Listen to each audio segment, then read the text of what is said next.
Hello everybody, welcome back to TechCube. I hope you all are doing great. So in today's episode, I'm gonna guide you through the tutorial video of how to change your Gmail account password. So to get started, first of all, go ahead and open up your Gmail.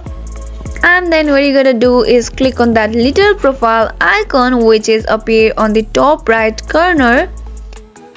And from there, click on Google account, and then you will be appeared with your information. And now what you're gonna do is click on security and then scroll all the way down until you see password and click on it, and here enter your password and verify it, and then click on next and you will be appear with your password changing link. And that's all guys, this is how easily you can change your Gmail password. I hope you found the video to be helpful. If yes, please do not forget to subscribe to our channel and also press the notification bell for more updates.